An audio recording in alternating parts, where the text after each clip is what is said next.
co-written by Satoko Takahara and approved by Hondo In and Ayana Lowry. Hannah Watene is special, very special. You may think of her as the responsible senior who serves as class officer, head of Pandemonium, captain of the girls' varsity basketball team, and a few other impressive things. Yeah, people also describe her as sympathetic or caring. So basically, you think she's perfect. Those of us who know her, however, would like to enlighten the rest of you. What makes me say this? Well, for starters, Hannah turned in a paper 3 weeks late because she couldn't come up with a conclusion. She likes to hide under desks in Mr. Stern's pre-cal class for prolonged periods of time without him noticing. Very productive, Hannah. She had to constantly leave this class because she would laugh so hard she cried. Hannah also shamelessly enjoys whipping her hair to Willow Smith's music. So now, you may think she's a little crazy, and yeah, we all are, but Hannah is also devious. I have been blamed multiple times for her secret sass. But regardless of all that, you know we bring these stories up because we all love you. Even Fitz and Ryan and Blake. You're a great friend, and I know I speak for everyone when I say that you will be missed next year. Wherever you end up going, try not to hide under desks, since college professors will probably have a more dramatic response than Mr. Stern's, interesting. Good luck on your speech. I know you'll do way better than we did in physics. I love you, Annie.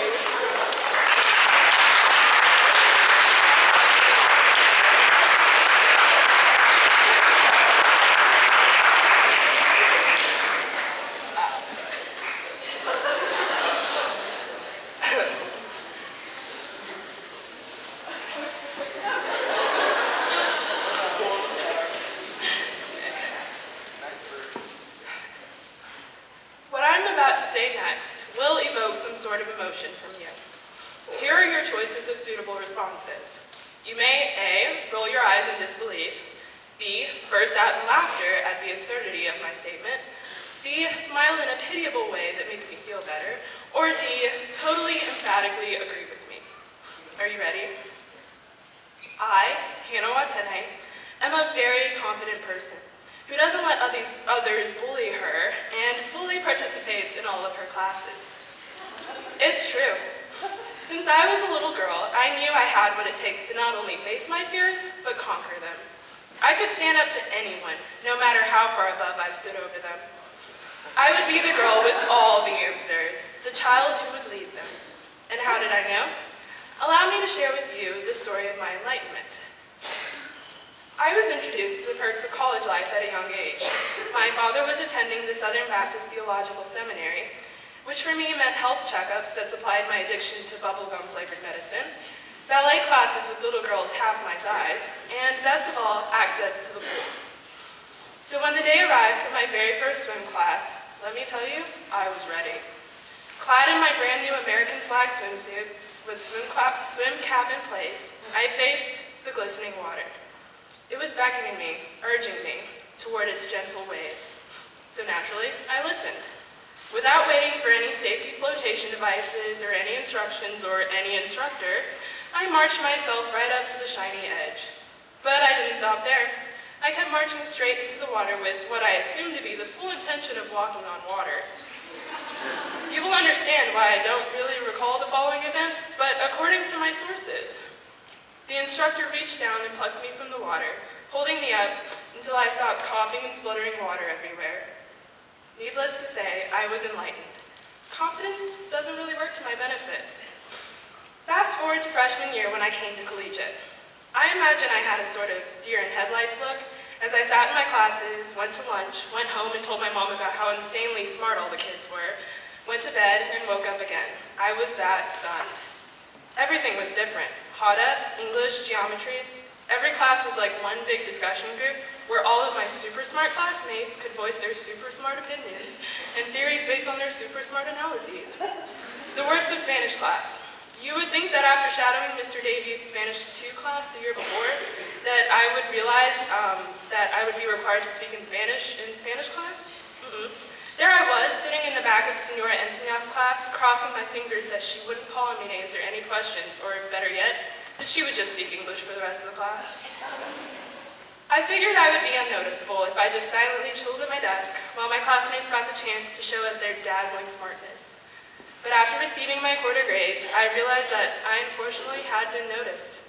Several teachers' comments read something along the lines of, "Hannah's doing well in my class, but she never participates."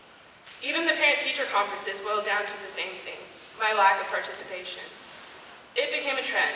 I would sit quietly and pay attention all throughout the week, then check Edline each Friday to see how much my participation grade suffered.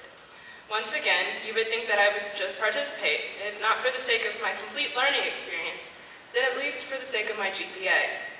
All I had to do was say, "Sí, señora, me gusta la hamburguesa con queso." Or, "Yes, Mr. Travis, Christopher Columbus did sail to America in the year 1492.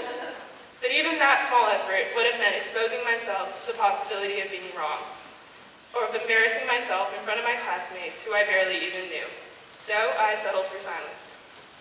Now don't get me wrong, it's not like I never talked to my classes. There is a difference between talking and participating, and I was only afraid of one. Yes, I am ashamed to say it, but instead of putting effort into the kind of talking that would actually benefit me, I preferred side comments, actually sometimes side dialogues, to my neighbors. I kept to my side banter and occasional input strategy all throughout my sophomore and junior years. One of the best teacher comments during this time was Mr. Miller's particularly metaphorical description of me in his chemistry class. "Hannah is like a black hole. She just sucks in information but never gives anything out." And even though I actually somewhat participated in some of my other classes, my apologies to Mr. Stern for my rather unique style of participating in pre-cal, I never really pushed myself to participate in discussions or try and answer questions in class, even if I knew I was right. And one day I realized that I was getting nowhere with my lack of participation. Surprisingly, AP Physics B was my turning point. I have never experienced a lower level of self-confidence than when I was in that class. I don't know why I took it. I hate science, I always have. But I guess I thought that my well-balanced education wouldn't be complete without a physics course. And if I was going to struggle with a science course, hey, why not struggle with an AP? Do I even need to tell you how twisted that mindset is for a self-proclaimed science hater? So needless to say, my self-confidence in that level was a comfortable negative infinity, and there was no way I would ever venture to answer a question out loud in that class. So I fumbled my way through a class that could have been really exciting. Physics is so crazy because it tries to explain the laws of how our universe operates if it were perfect, which it's not, which only makes learning about it that much more fun because none of it applies in real life because physics isn't real. I missed the opportunity to really enjoy what I was learning in that class because I wouldn't participate. The thing about in-class participation is it's really to your own benefit. You shouldn't be afraid to get an answer wrong in front of the whole class. First of all, if you do, it's not the end of the world. That already passed earlier this May. Second, it's an opportunity to be corrected. Yeah, it may sting your pride a little, and you may come up with some pretty bizarre answers, but in the end, you know the right answer, and it will stick with you because you have a memory to associate with it. And the more embarrassing the memory is, the better the answer will stick with you. Plus, an embarrassing moment gives everyone a chance to laugh, which wastes like 3 minutes of class time, but is totally worth it. Just make sure to laugh along so that you can pretend everyone's laughing with you, not at you. So now it's time to take my own advice. I've tried a little so far this year, but in all honesty, my participation is still somewhat lacking in some of my classes. And now that you all know about my inner struggle with pride and self-confidence, I'm asking you to hold me accountable. Be brutal. Make me answer questions in class. Laugh at me if you must, but while I face my own battles, keep in mind that participating in class can help you too. Because we're all looking for answers in this great pool of knowledge, and sometimes we just have to risk it all and jump right into the unknown waters. But rest assured that your teachers will always be by the poolside, waiting to reach down and help you back up to the surface whenever you fall in too deep. And before you know it, you'll be walking on water too.